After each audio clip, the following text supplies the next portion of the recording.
Hi, and welcome to another episode of SMECO Connects. I'm your host, Sonja Cox, and today I'm joined by Natalie Cotton. Hello, everyone. It's really nice to be here again. Natalie Cotton, SMECO's Government and Public Affairs Director. And in my role, I help the co-op with its corporate social responsibility in the community. And as part of that role, I coordinate the Outstanding Teachers program. And that's actually what we're talking about today, correct? Yes. Or SMECO Outstanding Teachers program. As you know, Sonja, we at SMECO, we go beyond providing electric distribution or electric service to our customers. We support the Southern Maryland community in many different ways. And our Outstanding Teachers program is part of the way we do that. And just a little bit about the Outstanding Teachers program. We have been hosting this program for more than 30 years. And wow. so far we have... you probably weren't even born then. More than 30 years. I'm like 25. So.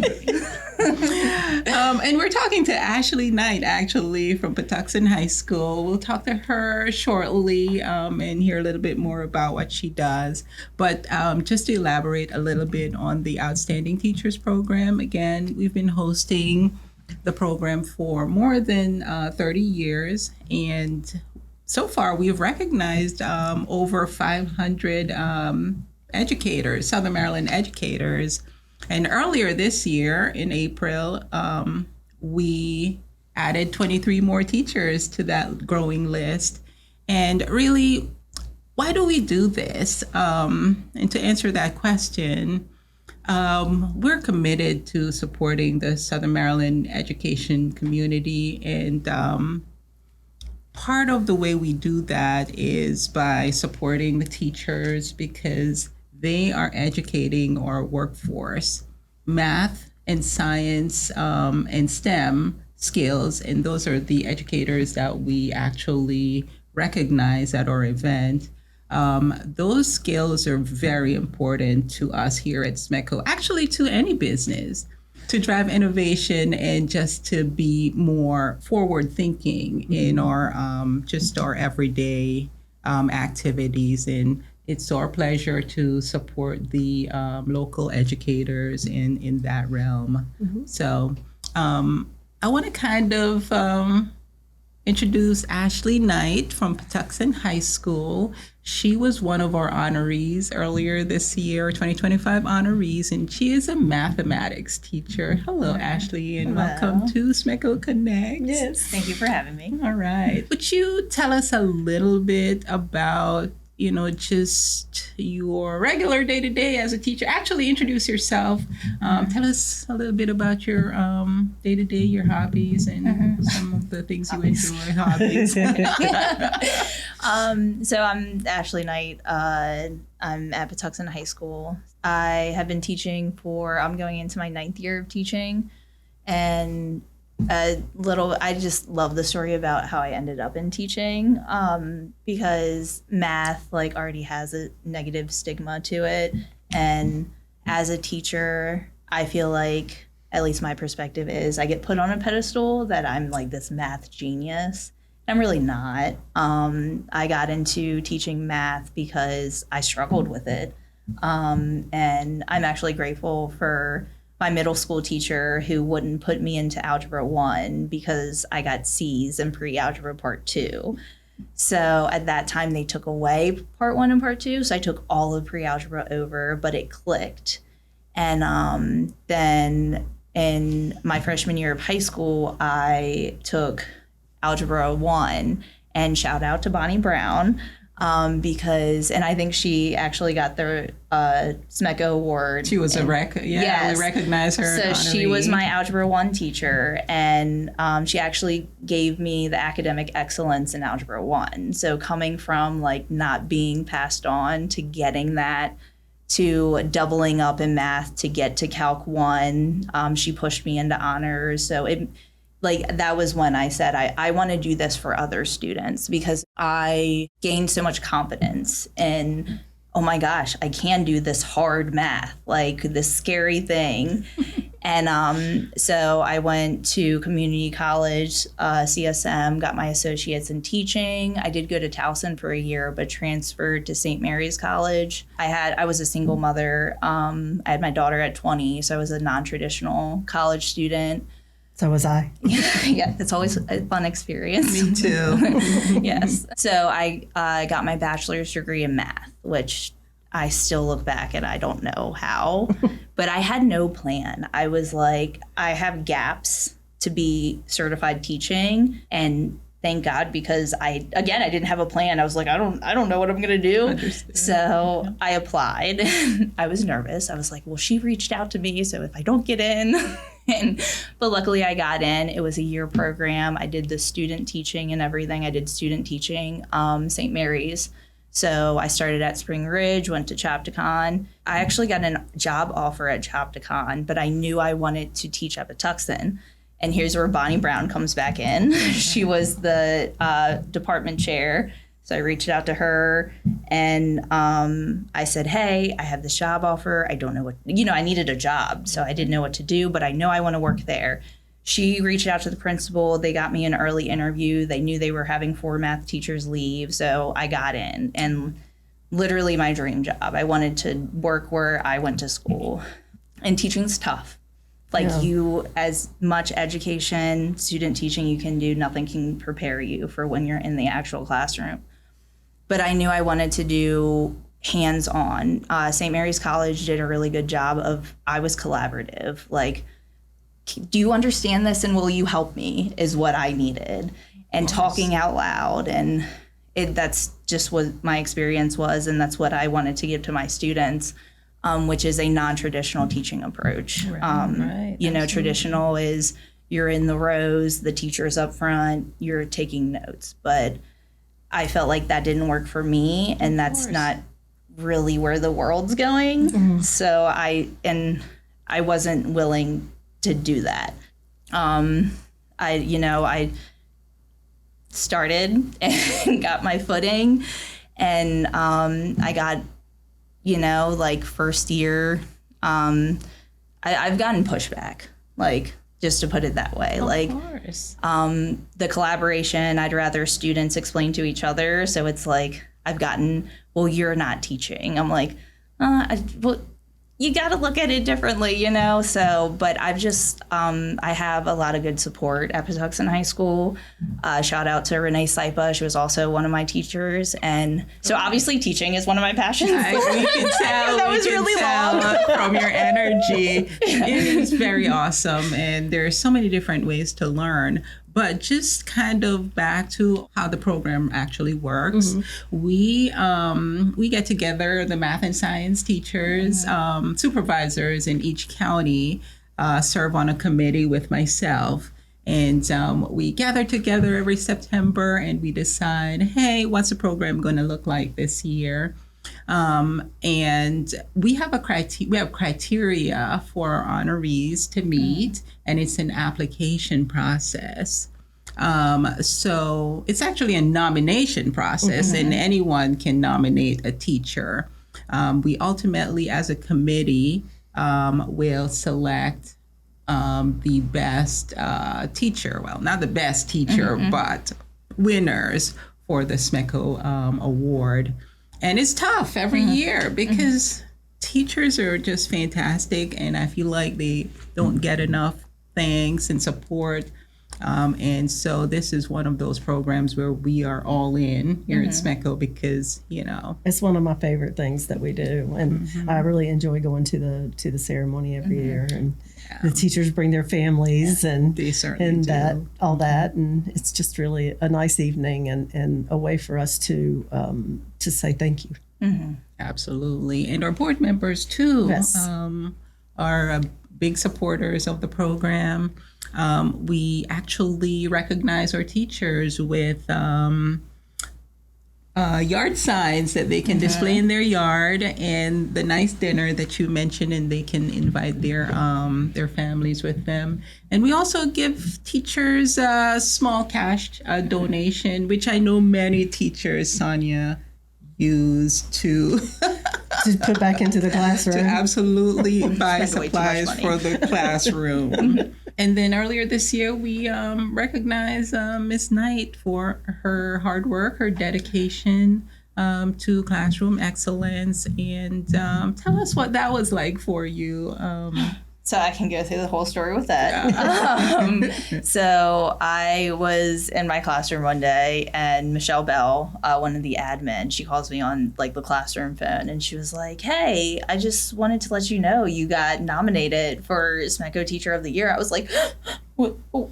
Like, really?"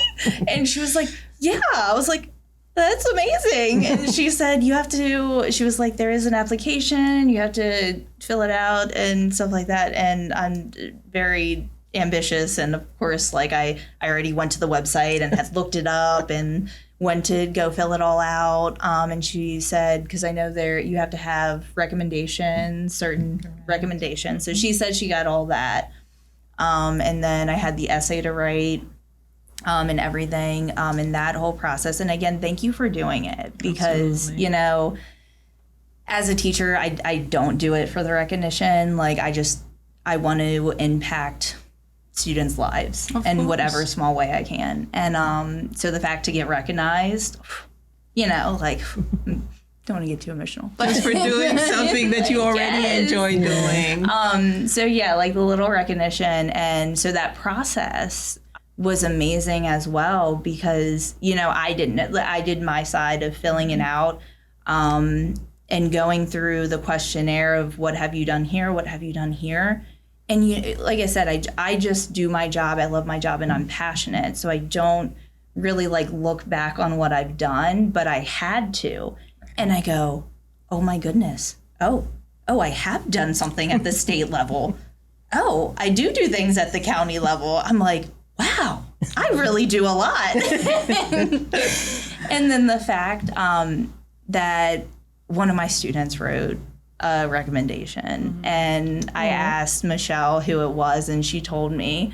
And your high school, at least, they're not going to tell you what they really think about you, unless, like, it's negative. But the positive, they're less likely to tell you, So she told me who it was, and she said, I was surprised. I was like, oh, she said, but it was so easy. She was excited to write it. So it's like, Warren. And then the little comic book thing you guys made, which was amazing. Dan did that. Yes, that was year. great. One of the students' quotes was in there. So like, because I never read what the whole thing that she sent, but I got to see a quote, and it was kind of reassurance. You're making a difference. Yes. And shout out Dave Goodrich, Kim Hawkins. They wrote recommendations. I think my principal, Anthony Barone, he wrote one. Joe Sutton, he's amazing as well. I'm always telling him my ideas of what I want to do in the classroom, and he's always super supportive. Wonderful. So the process was helpful. And then the dinner, my family being able, my family and my friends being able to put faces to the name, because like I talk about Joe, I talk about Michelle, they have no idea who these people are. So hey, that's my supervisor, just the support I got from them. My friend, she was like, I'm going. Like, I didn't even get to choose who was going. She voluntold herself that she was the one getting invited. She goes, exciting. Unless you have family you want. I said, no, I brought my husband, my parents, and then my friend. So I had the 4 that I knew were coming to support. So it was a beautiful thing to be a part of. Of course. Awesome. It's and we ask a lot of our honorees, Sonja. Part of the requirements to be a SMECO Outstanding Teacher is your dedication to classroom excellence, your teaching kids how to be more resilient in our world today. It just goes beyond those classroom academics. And that's what makes a SMECO Outstanding Teacher. And Ms. Knight has really just embodied those characteristics that we ask of our teachers. So what do you see as your next steps for you coming year in the future? How are you maybe planning to change your classroom approach, that sort of thing? So I just did summer workshop with College Board for AP Stats. And there's actually Ashley Curtin. It's like a RISE program thing. It's something about project-based learning. And I had already, so I'm National Board certified, which is, that is a process. It's a process. But I took that, if I was going to do it, I was going to do it in a way to benefit my teaching. I wasn't just going to do it to check off a box. Right. So, and little backstory about how I ended up like in where I'm at going forward. COVID happened, obviously. Right. Terrible flashbacks of COVID teaching. But, it happened. And I am very realistic. I know students were just surviving, whatever that meant for them. In the education way, it was surviving of, cheating and like the whole online stuff. And I get that. Like I said, I'm realistic about it. But that brought to light technology and how we need to shape our teaching to go with that flow. We can't ignore that it's there, and I use that. I know, like, I too have, what it was the one they use. It's like Mathway is the one, photo math. You can take a photo and it does the math for you. I'm like, yep. Wow. So, really? But yeah. Yeah. So, and I'm aware of that. So then I use that, though, to see, okay, knowing that they can easily do that, and then plus with technology, it's instant gratification. I feel it's my job, if I want to be a successful teacher, how am I going to hold, like, in a sense, entertain them, hold them to where they want to be doing it and make it meaningful for them. Like, Right. And for me, it's, okay, yes, they can have their phone do this problem. Let me make it real world, which lends itself. So then when we got back from COVID, that was a whole process of readjusting, seeing all these issues, seeing the gaps because they got moved on in math, but they actually don't know the math, dealing with that. Wow. And then I saw I was losing my passion. It was like these students I felt weren't learning. They were just still trying to survive. Just trying to get by. Yes. And so then it was the same time I got into National Board and I made that decision to pursue.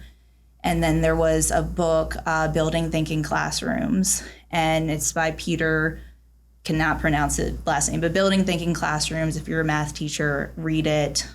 I will open my classroom door to show you that it works. And it's a very different approach, like I said earlier, than the traditional teaching. And it's research-based. The author, that's what he did. He spent time in many different classrooms, trying many different things, taking data to see what worked. So you know what? I also read Grading for Equity, which is a shift in the grading that we know, like the 0 to 100 to kind of a standard-based type grading, Right. or a mastery level grading, which is something I'm also looking into. So I just dove headfirst into both of those. I said, I just crumbled up, COVID, post-COVID, losing my passion. I said, okay, if that's not working, Right. let me do something different. Wow. And I dove in. I said, this is what I'm doing. It's vertical whiteboards. I am very grateful for my classroom. I have vertical whiteboards on 2 walls, and I also have whiteboard desks. Encourage it to the fullest. Oh, nice. Right on your desk. Yes, and it's random grouping. So like a typical lesson I have is how I lesson plan is I have an idea of what I want to get to, but I'm also dealing with people, and all the variables I can't account for. Right. So I have the idea, and then I have how I'm going to execute it. And I do random grouping. And last year it was funny. I use an online thing. I just put the names in, it randomly groups them. I learned, and I can't remember her name, but I would love to shout her out. She showed me, it's called Flippity. And then I just did an interview with her to help her she's pursuing her PhD. But I go to the last person and say, Tommy, do you want to keep these groups or do you want to shuffle? And then if he wants to shuffle, pick a number 1 through 5. And I click shuffle. He picked 3 times. Okay, those are your groups, period. Right. And I number the whiteboards. And usually it's groups of 2 or 3. They go to the board. And the easiest way, like if you're like, hey, that sounds like maybe I want to try it. Like you want to get your foot wet. Like just take something you would give them on paper and put it up on the board. Right. So they go to the board and they just got to solve it, and I saw it happen. I gained the passion back. I saw the learning. I saw the talking. I saw everything that was in the book I read come to life in the classroom. Like they were talking to it because that's what it said in the book too. It's something about the vulnerability of being at a whiteboard standing up that you feel like you have to get something on there. And they do. I really, truly believe that students want to learn, whether they will admit it or not. But, we're human and, we thrive on knowledge. And, again, I saw that happening. So then the project-based learning is taking some real-world problem. Right. And instead of, the traditional, this is the concept, do practice, test. This is the problem. These are the tools to solve it. And then the outcome is kind of your assessment. So the first, and I got this all from College Board, the first project is looking at movies. So the top movies. Okay, how did they become the top movies? And they take data, and this is, again, for AP Stats, and they look at, okay, where did the top movies, what month did they come out? What was their average budget? And then they're coming up with the perfect movie, the movie they think would be number 1. And then, but they're using all this data to do that. And when that was pitched to me, I said, yes, and it's them creating stuff. And what I strive to do is I strive to teach them and get them to learn without them knowing it's happening, So it's they're creating this top movie without knowing they're learning all these stats and how to use stats because I love to see them excited. I've done a Barbie bungee in my stats classroom and they use data. We have a roundabout and they drop the Barbie. And first they have to take data with 3 rubber bands. I think they get up to 7. And then they just use that data to figure out, okay, they have the length of how far. We don't want to hurt Barbie. So you can't let her head hit the ground. But you also want her to have the most fun. Of course. So we do all these stats and I've done that. So my approach, I'm why can't I do that with everything? And it's realistic. I will have to do the lectures of if they need tools that they need a lecture for, I'm willing to do that. But again, I'm just willing, to help them be able, I'm trying to teach them how to solve problems that haven't happened yet. I don't know what's going to happen 10 years from now when they're the ones at your spots, figuring out stuff. Of course. So getting them to be real world problem solvers and just productive members of society.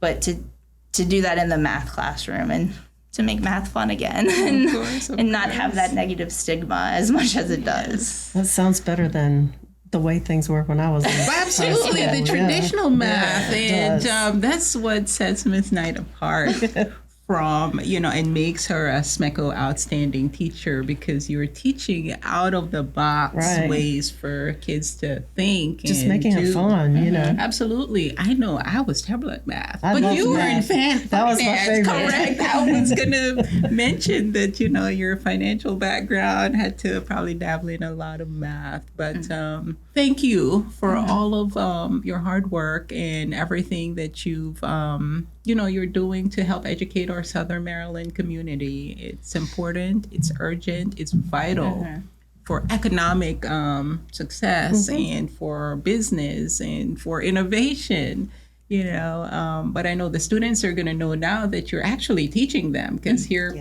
can't trick them anymore. You just told everybody. Everyone that, hey, you're learning in the classroom. So what do you like to do for fun?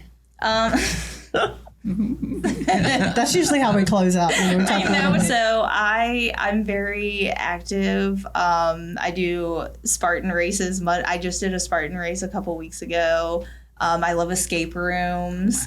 I have game night at my house almost every other weekend to play card games, stuff like that. So then there was this opportunity for me to go on Outlast, which is it's premised off Survivor. Okay. And it incorporated everything. So if you know Survivor, you know what I'm talking about. And also if you're in the LRG community, you know what I'm talking about. But it was my first experience. It just all came together. It happened. I literally got home last night or this morning, I guess, at 4 a.m. But it incorporated all those things. And I just met up with strangers. And it was this community. And to kind of tie this back to teaching, that's what I want students to feel. Like I said, my classroom is collaborative, and I want them to feel a part of. And I want it to be like, and I've seen it happen. Like we have fun and we support each other. You know, like being successful in math looks different on everyone. Your success may be a D, and there's nothing wrong with that. Other success could be that A+. And again, nothing wrong. Those two students can work together great, and it's fine. And they can do amazing things regardless. So yeah, that's, and I have 3 kids and a wonderful husband in my family who all allowed me to just be away for 4 days out in the woods with no phone and be unavailable. I just love living life and having some kind of positive impact on people's lives, whatever that means. Like I said, the student sitting in my classroom isn't necessarily going to be an engineer. You know, they may go into trade. And every part of the community, whether trade to engineer to neurospace to doctors, like they all play a part, and they're all moving pieces, and working together is really how I see makes, the world a better place. Absolutely. And makes it happen. So certainly, and math comes up in all of those different areas of life and, jobs. So I do remember when when I went to school, you didn't start getting credits until 9th grade. I don't know what is now, but I took English and algebra in 8th grade for credit. So I graduated from high school a year early because I had those 2 classes. But math was always one of my favorite things, and some of my favorite teachers were my math teachers. And I just love your energy and you're just so, I could see you being a great teacher and just making your students have passion for learning. Even if they don't know they're learning. Yeah. Absolutely. I could feel her passion and that energy as she was talking, and it makes a difference. It does. And the students can feel it too. Yeah. Like if you're not passionate or you don't really, or not all in on the teaching. So I'm sure they can tell. Yeah. Absolutely. So thank you for that. We here at SMECO will continue to support the education community. And so we appreciate that. Just you helping our future leaders. So thank you for that. And thank you for coming in. We appreciate it. Thank you. And thank you for everything you do. Thank you for recognizing me. Absolutely. It's our pleasure. Thank you. Thanks.